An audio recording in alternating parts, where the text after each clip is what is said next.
Durante 3 años, un hombre sembró el terror entre las mujeres del Quindío. Lo hace sentir a uno lo peor, como unas vagabundas. Pues fue algo que nunca pude superar. Las acechaba. Me abordó como 3 cuadras más arriba de la casa, preguntándome una dirección. Las sometía a los peores vejámenes. Me cogió del pelo, me puso la cara en su trasero, me dijo qué tenía que hacer en su trasero. Él cogía los limones y los partía y se limpiaba las partes íntimas de él. Se escondía con sigilo y atacaba cuando menos pensaban. Me sacó una navaja, empezó a olearme navaja por todos lados. No, yo dije, no, yo aquí me morí. Parecía no quererse detener. La próxima podía ser yo. Pero esta mujer hizo hasta lo imposible por verlo tras las rejas. En todo lado me lo imaginaba, me soñaba con él, me soñaba que lo estaba capturando. Durante 3 años lo persiguió. Días, meses, años acá yo metida, buscando información. Incluso arriesgó su vida. Yo iba a ponerme de carnada para ver si esta persona me abordaba. Llegando a límites inimaginables. Usted era coqueta con él.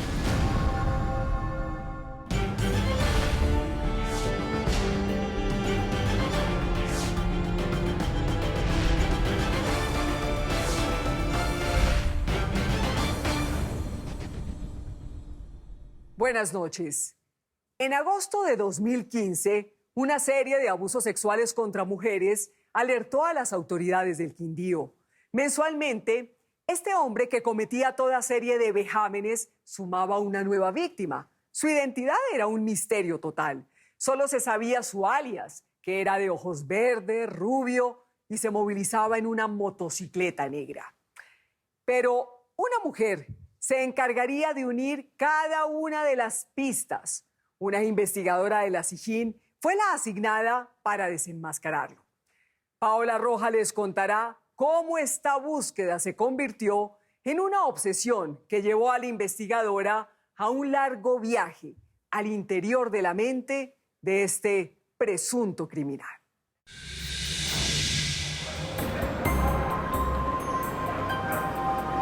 Andrés era como un pez de estos. En muchos momentos sentía que ya los tenía en las manos, sentía que ya lo tenía a punto de identificar, pero con mucha facilidad se me escabullía. Durante 3 años, Ángela Balakitsis pasó horas enteras frente a esta pecera. Era muy escurridizo, era como yo intentar agarrar un pez de esto y de mil maneras se me escapaba.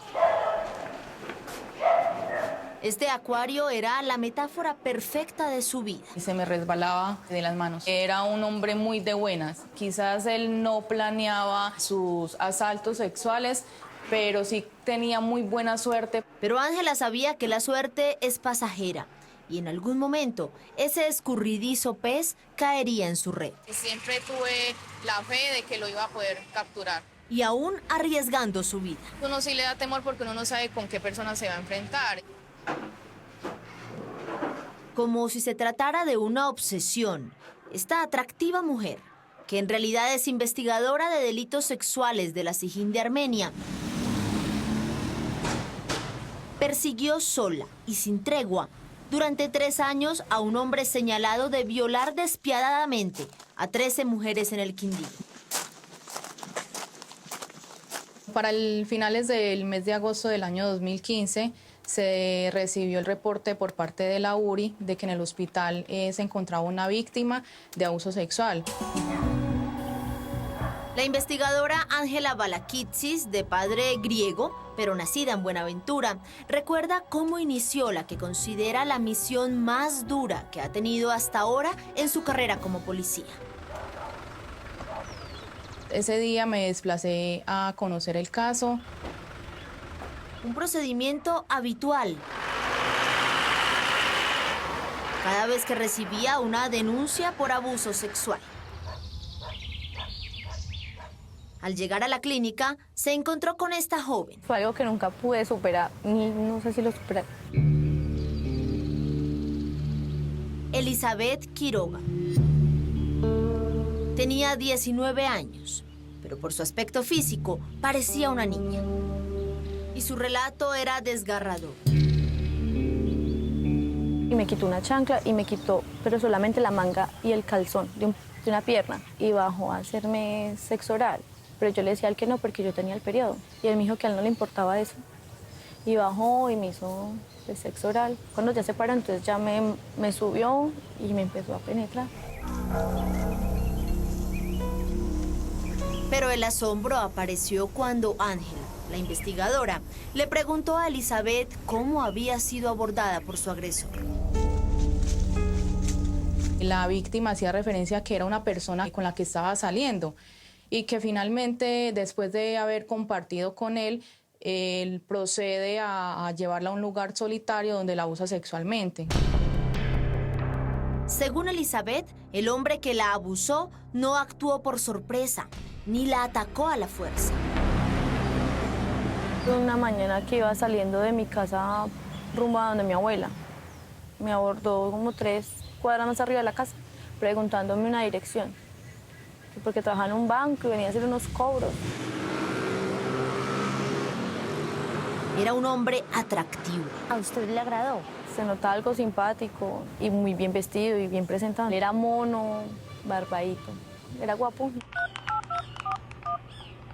La joven le contó a Ángela que cruzaron teléfonos esa mañana y horas más tarde él la contactó vía WhatsApp. Que para ver si nos podíamos ver, a tomar algo. Entonces yo le dije que sí. Él llegó en la moto, que para que saliéramos a comer a una vuelta. Y ya salió, pues nos fuimos rumbo a Calarcá. Este hombre, que se hacía llamar Andrés, le pidió que lo acompañara a reclamar un dinero que le debía. En una finca a las afueras de Armenia. Y se metió por una destapada. Dije, no, yo me quiero devolver pues por allá donde. Entonces me dijo, no, es allí abajito, nada más. Nosotros ya dejamos la moto y entramos a pie hasta este lugar. Entonces ya pues acá, pues al llover, pues no habían casas, de acá fincas de donde. Entonces yo le dije, yo no sigo más, yo me devuelvo y me llevas para mi casa porque acá no hay pues fincas de donde.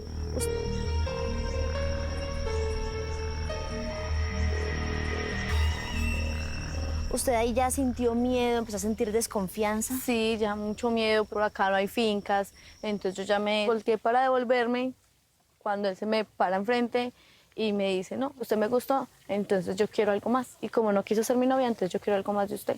Y ya fue donde él empezó a quitarme la manga del pantalón y pues ya a abusar de mí. Yo solo cerraba mis ojos y esperaba que esto terminara rápido para salir de por allá. Hasta que se vino, se limpió el miembro en mi blusa, lo dejó todo sucia y se fue. Se fue, recuerda Elizabeth, con la misma tranquilidad con la que la abordó inicialmente. Eso me llamó la atención porque si era que estaban entablando una especie de relación, no veía como la necesidad de recurrir a esta práctica.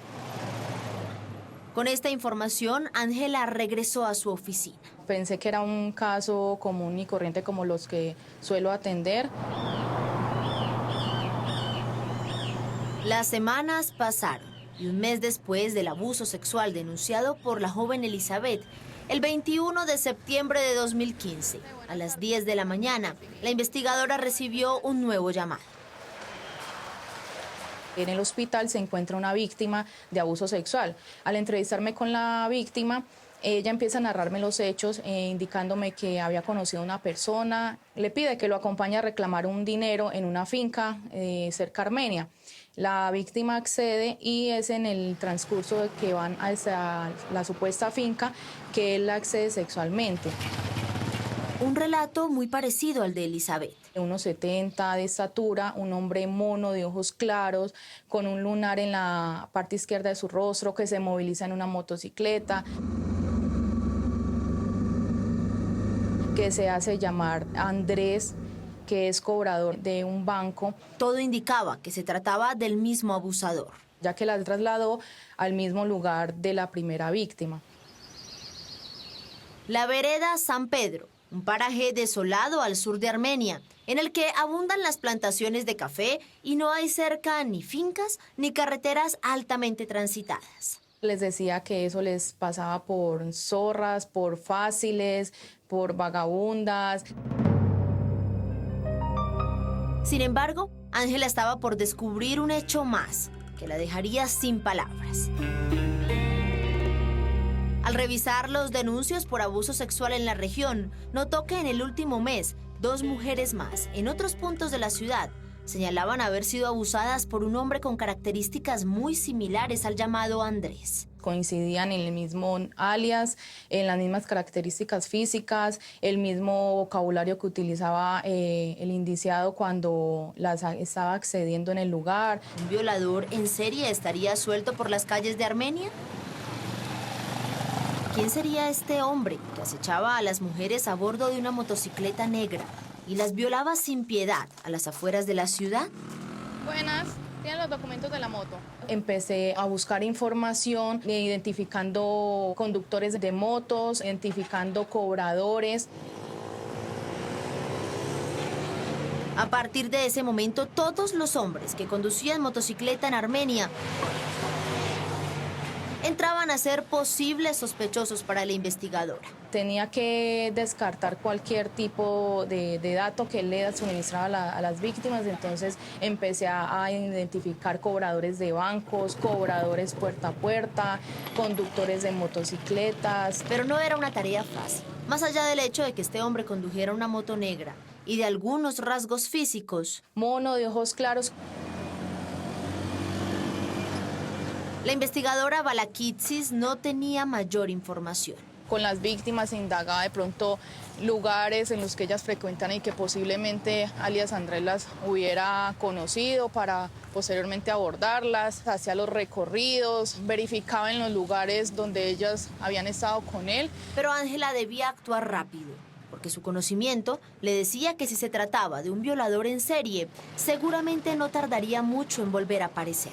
Todos los días que me levantaba era con la zozobra y con el miedo de que ese día me iban a reportar. Yo lo único que hacía era pedirle a Dios de que no fuera una víctima más de alias Andrés. Y así tal cual ocurrió. El misterioso violador reapareció y esta vez mostrando que estaba dispuesto a todo. Me causó mucho impacto porque era una niña de 12 años. El nuevo ataque se presentó la noche de Halloween de 2015. La niña iba saliendo de su casa a una fiesta de disfraces. El tipo la aborda en la motocicleta en la que él se movilizaba, la intimida con un arma blanca y la obliga a que se suba con él en la motocicleta. Según el relato de la niña, este hombre la habría conducido a la misma vereda San Pedro, en donde había abusado anteriormente de las otras 4 mujeres. La viola, le hace pues todo lo que él desea esa noche. En esta ocasión él no le dijo su nombre porque pues fue violento el asalto. Pero cuando ella me describe físicamente a este tipo, coincido que se trata del mismo hombre. Recordemos que a las primeras víctimas, este hombre las seducía y las convencía de que se subieran a su moto. Considero yo que como la menor no iba a acceder a subirse con él porque simplemente la piropea o la corteja, entonces utiliza la violencia. Y como si fuera poco, este hombre, según relató la niña, decidió llevarse un recuerdo suyo. A la niña se le lleva una parte de su disfraz, que eran los cachos, porque la niña estaba disfrazada ese día de diabla. En 3 meses, este violador ya completaba su 5ª víctima. Ya esto enciende las alarmas. Llegué a pensar que se trataba de pronto de un trabajador de una finca del sector, de un recolector de café. Quizás eso explicaría que conociera también la zona en donde abusaba a sus víctimas. Este sector es bien alejado del casco urbano de Armenia. Sabía la zona de entrada, posibles zonas de salida. Al mes siguiente, como cumpliendo una cita, se presentaron 2 casos más. Ya eran 7 las víctimas. Pero esta vez, Andrés decidió dejar una pista adicional. él utilizó preservativo. Entonces, en medio de la inspección del lugar se recolectó este material. En ambos casos, este hombre dejó tirado en el lugar de los hechos el condón que utilizó para violar a sus víctimas. Y sería solo cuestión de tiempo para saber si el semen correspondía a una misma persona. Paso el preservativo. Listo. A principios de 2016 ya las autoridades estaban en alerta. Había un monstruo que estaba acechando mujeres en cualquier edad. Un nuevo caso se presentó comenzando el año. Ya eran 8 las víctimas. La mujer que él observara indefensa y con vulnerabilidad y que él pudiera acceder de mayor facilidad, esa era la mujer que él accedía. Ángela Balakitsis, como jefe de investigación, pasaba horas en estos cafetales. Fueron meses, muchas horas buscándolo, esperando acá que quizás él llegara a encontrármelo para poderlo capturar. Insistía en que quizás alguna cámara de seguridad de camino a este lugar podría haber captado a este misterioso hombre. Y repasaba una a una las rutas por donde anteriormente había acechado a sus víctimas. Pero la segunda semana de febrero de 2016 pasó algo que no esperaba. Se presenta un caso que ese fue el caso que me dio como la pista para la investigación. Un nuevo ataque se presentó. La víctima fue Janet Hernández. Son cosas no buenas de la vida de uno, momentos muy malucos. Janet recuerda que ese día un hombre guapo y aparentemente inofensivo, Muy decente, la persona era muy decente. se le acercó a pedirle ayuda con una dirección. No sé por qué acepté y la acompañé. Me llevó hacia una parte muy retirada. Él hasta que paró en cierta parte de ahí me tiró hacia un guadual y me empecé a gritar y a gritar, a pedir auxilio.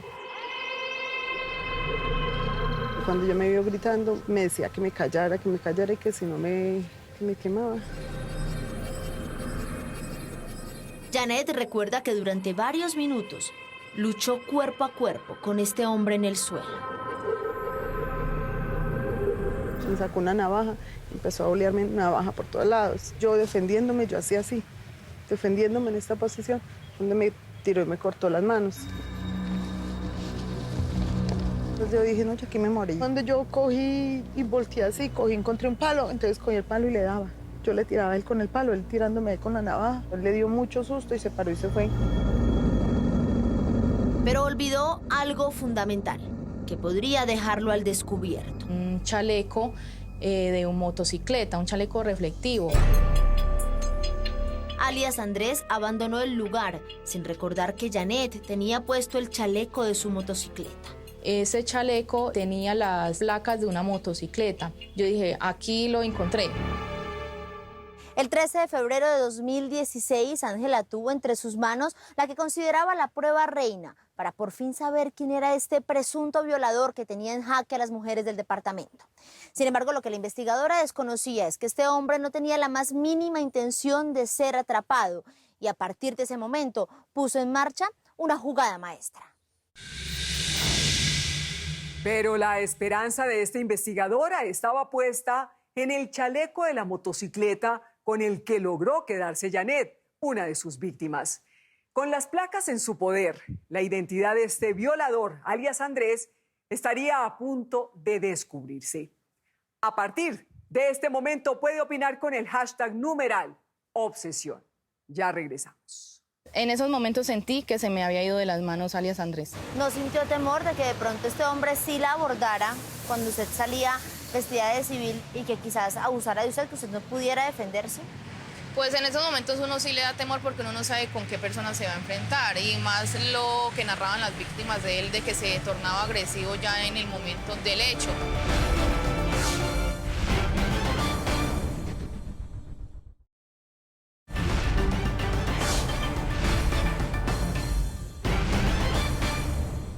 Para febrero de 2016 ya eran 9 las víctimas de este misterioso hombre.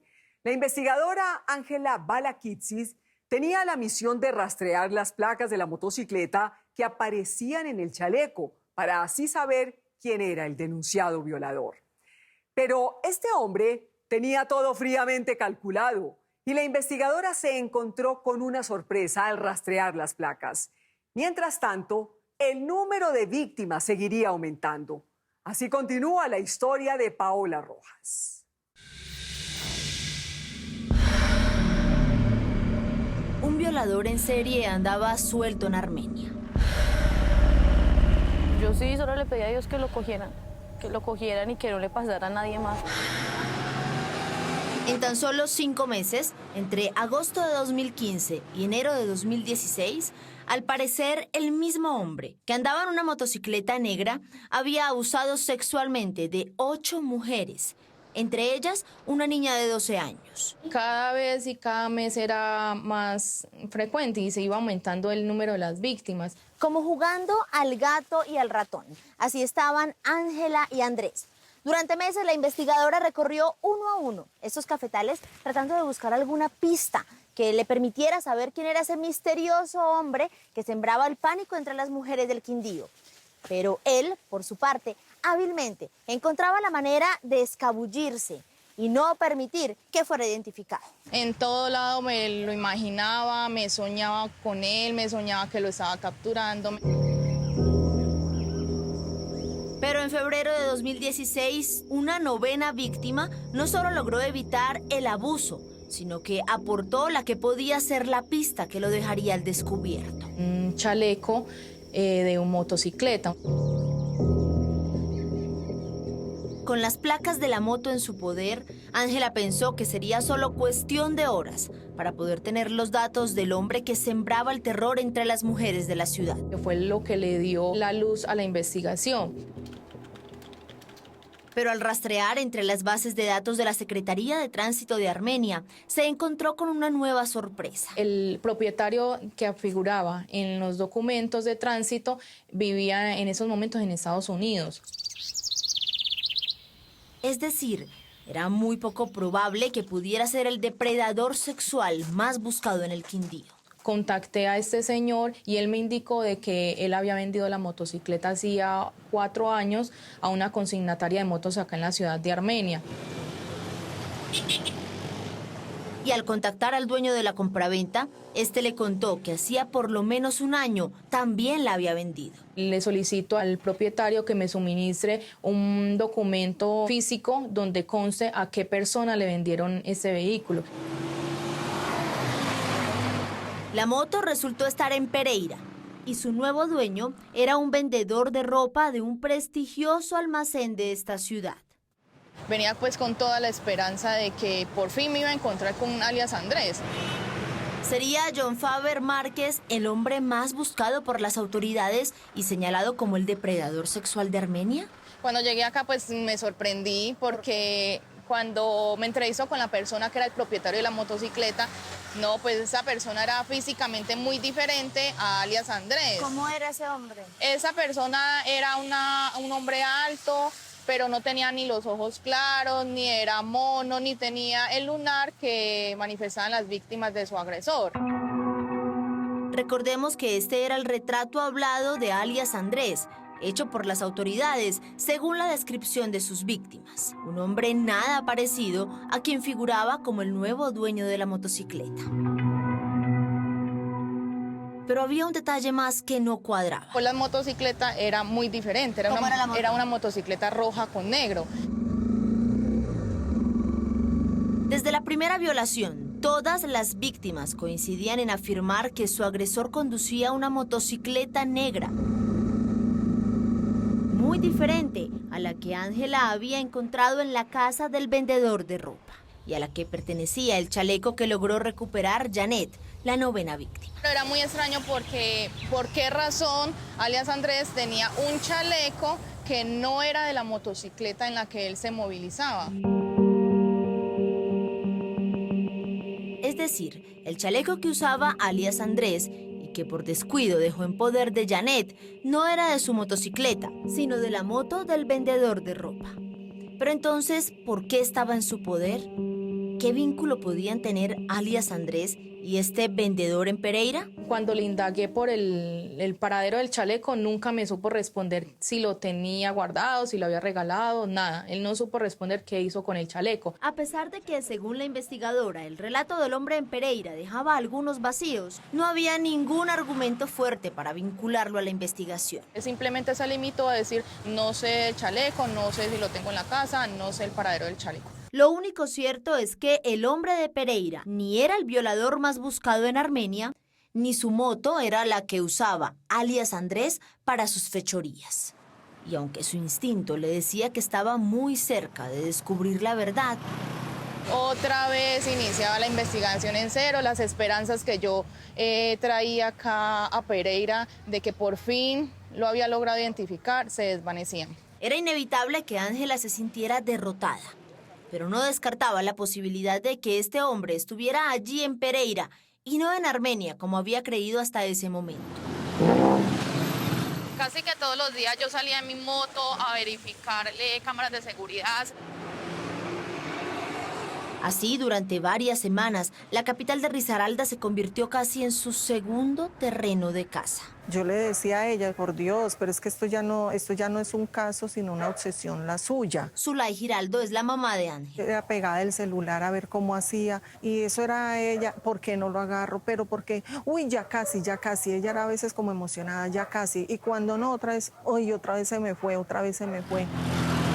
Y mientras Ángela veía nuevamente lejana la posibilidad de atraparlo, Era como una persona muy calculadora y muy analítica de lo que iba a hacer en cada hecho. alias Andrés volvió a atacar. El 5 de marzo de 2016, Laura Natalia Díaz se sumó a la lista de víctimas. Fue horrible, fue el momento más estremecante en mi vida. Bájese todo, que es que voy a estar con usted, quiera o no quiera. Y me mostró un cuchillo, pues hice lo que él dijo, acostarme ahí, pues él ya cometió el acto. Ya eran 10 las mujeres violadas por el hombre de la motocicleta. Me decía, perra, déjese hacer lo que yo quiero, porque si no le va mal. Cada vez, alias Andrés parecía tornarse más agresivo. La próxima podía ser yo, podía ser un familiar mío, podía ser un familiar de un compañero mío. Ángela no estaba dispuesta a que esto sucediera, Yo no iba a descansar hasta poderlo capturar. por lo que decidió dar un paso radical. Me ofrecí para hacer como carnada de él. Una estrategia que yo implementé fue vestirme atractiva para llamar la atención de él. ¿Cuántas veces usted venía así, al centro de Armenia, a buscarlo vestida de civil? ¿Cuántas veces lo hizo? En muchas ocasiones, yo creo que más de 10 veces estuve en paraderos, estuve en zonas así concurridas, que era por lo general el tipo de lugares al que él frecuentaba y en los que él accedía a sus víctimas. Ángela estaba dispuesta a hacerle creer a alias Andrés que ella podía ser su siguiente víctima. ¿No sintió temor de que de pronto este hombre sí la abordara cuando usted salía vestida de civil y que quizás abusara de usted, que usted no pudiera defenderse? Pues en esos momentos uno sí le da temor porque uno no sabe con qué persona se va a enfrentar, y más lo que narraban las víctimas de él, de que se tornaba agresivo ya en el momento del hecho. Esta estrategia de caza se volvió diaria. Planeaba la ruta teniendo en cuenta el recorrido que él había realizado con la víctima. Yo me vestía llamativa, con prendas que llamaran la atención, y me paraba en lugares como estos para, si él llegaba a pasar, yo le llamara la atención y de esta forma me abordara y lograr identificarlo y capturarlo. Ángela no le despegaba la vista a cuanta moto negra veía cerca. Cuando usted, por ejemplo, llegaba a un paradero como este y veía una motocicleta que se parecía a la que señalaban las víctimas, ¿cuál era el paso a seguir?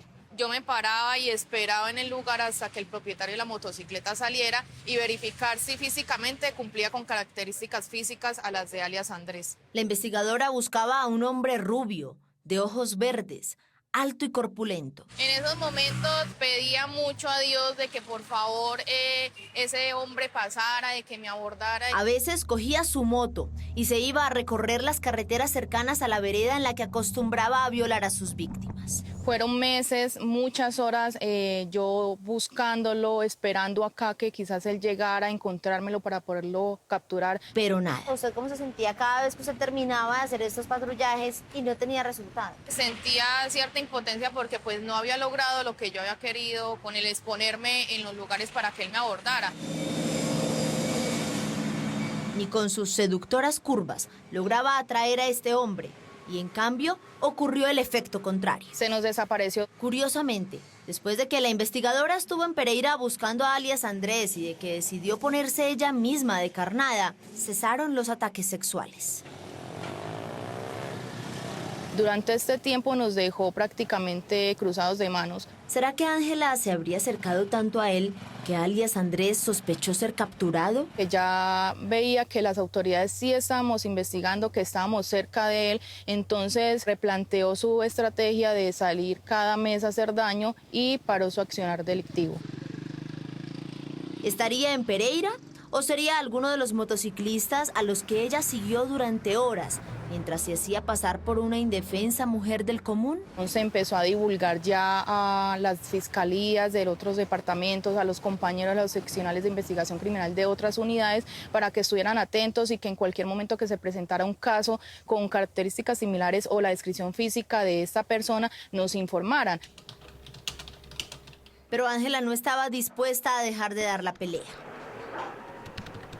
Me pasaba horas en las redes sociales verificando los grupos de motociclistas, que crean de compraventas, de artículos, de vendedores, todos esos grupos con el fin de verificar sus usuarios y establecer a través de las características físicas que me habían dado las víctimas de pronto una posible identidad y por este medio lograr identificarlo.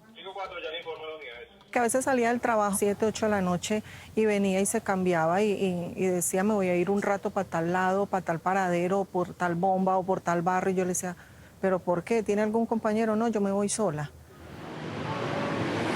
La investigadora no entendía cómo, siendo Armenia una ciudad tan pequeña, alias Andrés podía ser tan esquivo. En esos momentos sentí que se me había ido de las manos alias Andrés.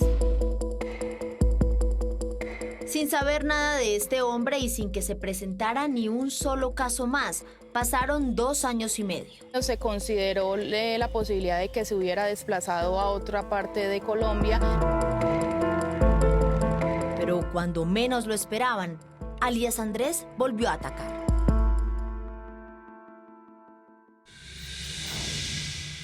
Tras 2 años y medio sin saber nada de él, alias Andrés volvió a atacar y retornó más despiadado que nunca.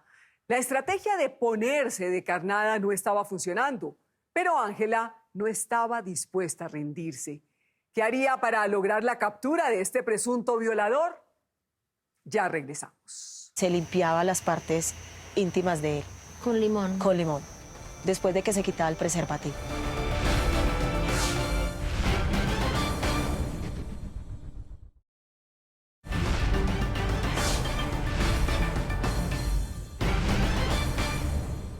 Alias Andrés reapareció, pero cambió el lugar al que llevaba a sus víctimas. Sin embargo, su retorno no duró mucho, porque cometió un error que terminó llevándolo directo a las manos de la investigadora Balakitsis. ¿Cuántas víctimas más habría? ¿Quién era realmente alias Andrés?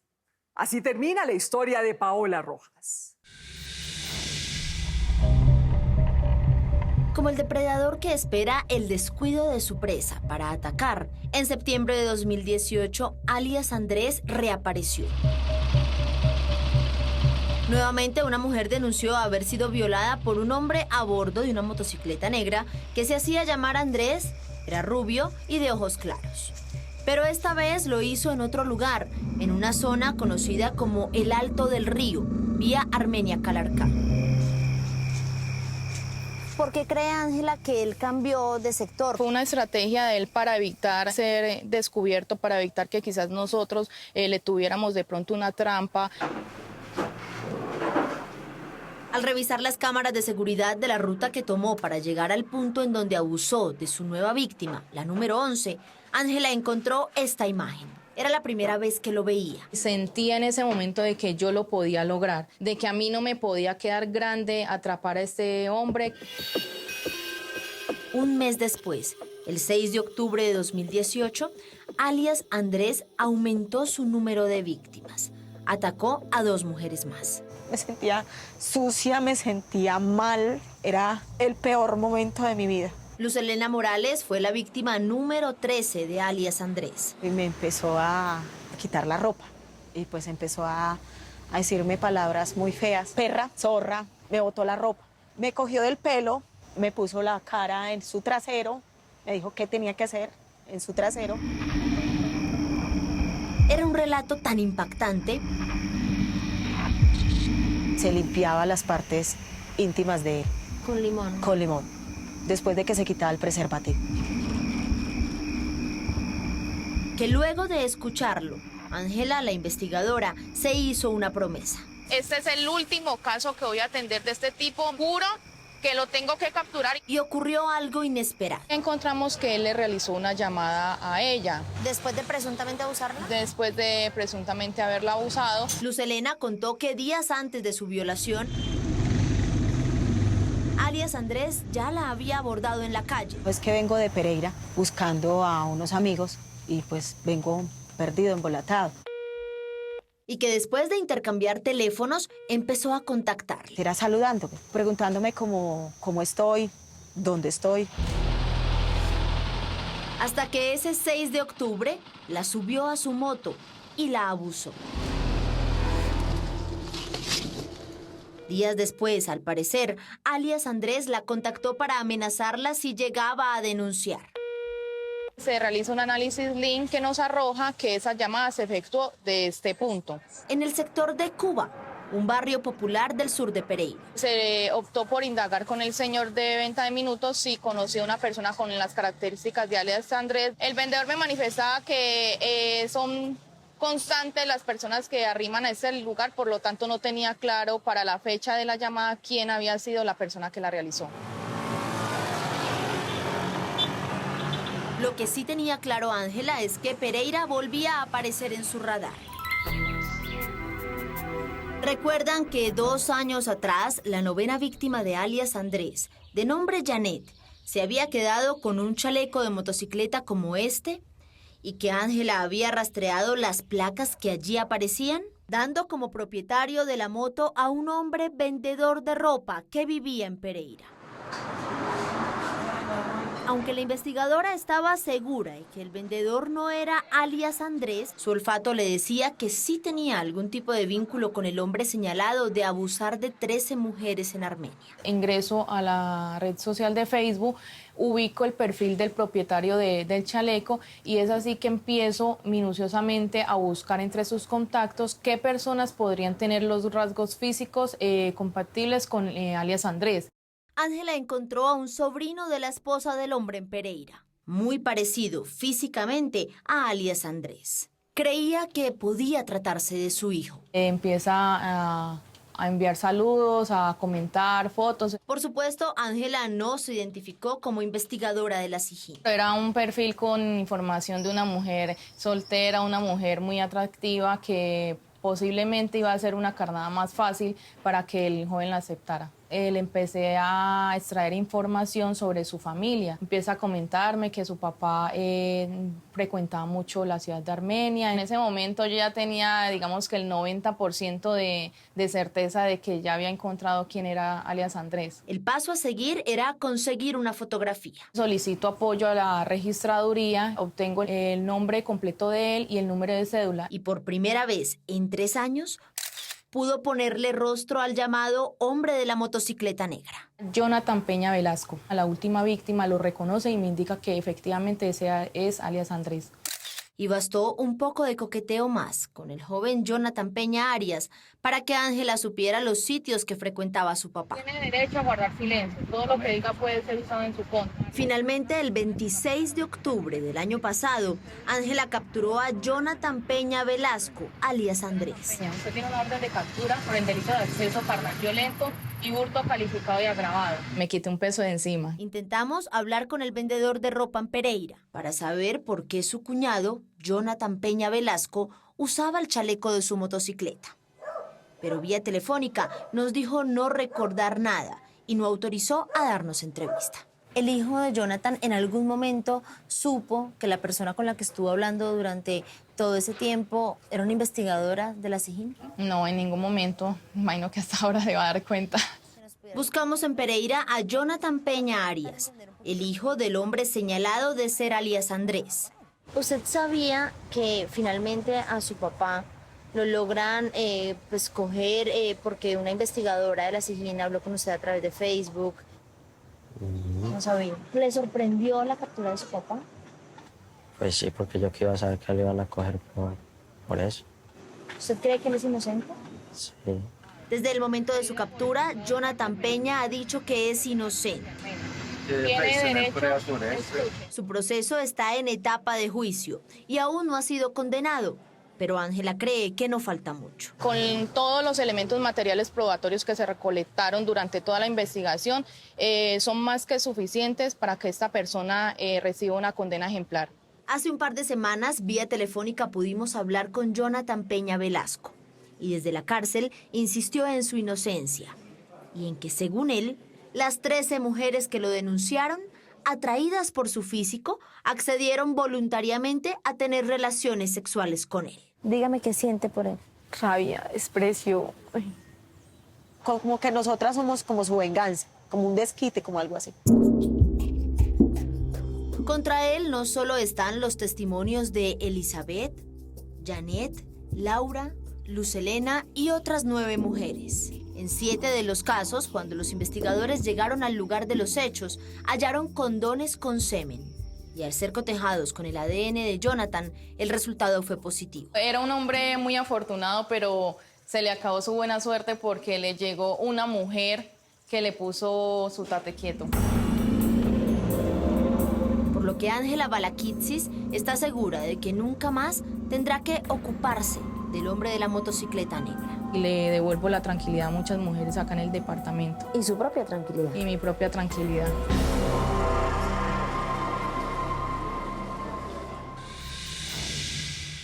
Las autoridades esperan que cada vez sea más fácil identificar agresores sexuales en el país. Para esto, el Instituto de Medicina Legal está creando un nuevo sistema de información en el que a través del cruce de perfiles genéticos podrá cotejarse las muestras recuperadas en las víctimas y en las escenas de los crímenes. Ahora, un avance de lo que verán el próximo domingo aquí en Séptimo Día. Un extranjero fue secuestrado en Maicao. Pero cuando veo que el carro abre la puerta, yo veo de la parte de adentro un señor con un arma. Me dice, súbese y hace bulla. Fue retenido en una zona desértica. El sol, el calor, el desespero, no saber dónde uno estaba, ni si podía gritar. En la frontera con Venezuela. Cortaron cactus de otros lugares y colocaron una cerca llena de cactus para yo no poder salir. Descalzo, con los pies, ya estaban los pies llenos de puntillas, todo sangrado. Si uno miraba para allá o miraba para allá, todo era cactus, tiraban el piso, como si fueran alambre de púa. Y en condiciones muy crueles. ¿Qué serán de mis hijos? Si me van a volver a ver nuevamente, como mis hijas. Uno piensa mucho en la familia, pero era eso, era todo o nada. La angustia de su familia. No niego que hubo momentos en que decía, bueno, Señor, también te pido que si a Alex le ha pasado algo, si Alex está muerto, házmelo saber de alguna manera. La respuesta de las autoridades. Era tan grande las espinas que obviamente nos atravesaban las botas. Su fuga al enterarse de que iba a ser asesinado. Pues a hacer tiros y tiros y tiros al aire. Ahí comencé yo a acelerar el paso por el monte, dándole hora y media, 2 horas, dándole, sin parar. Estamos exigiéndole una suma de dinero de 32 mil millones y yo me quedé. Yo le dije, usted está loco. ¿32 mil millones de pesos? Yo le dije, o sea, yo me quedé yo misma y yo dije, usted está loco. Y la sorpresa de todos cuando conocieron a los autores del rap. Al señor Ali lo tenía secuestrado un grupo delincuencial, el cual está conformado en su mayoría por personas de la etnia wayuu. Soy Diego Guauque y el próximo domingo, desde la Alta Guajira, con esta historia. Los espero. Cogieron un machete, yo pensé que me iban a picar o que me iban a matar, que iban a mandar un pedazo del cuerpo mío para la familia. Me quitaron las medias, me quitaron el pantalón, me dejaron prácticamente desnudo. Trajeron una cadena, me la amarraron inmediatamente la cadena, ya había más cactus, pusieron más cactus alrededor. Si tiene una historia que contar o una denuncia que hacer, escríbanos en la dirección que aparece en pantalla. Si quiere revivir el capítulo completo, lo puede hacer a través de www.septimodia.co o en nuestro canal de YouTube, Séptimo Día Caracol. No se vayan. A continuación, Voz Populi TV. Y nos vemos el próximo domingo con un nuevo capítulo de Séptimo Día. Buenas noches.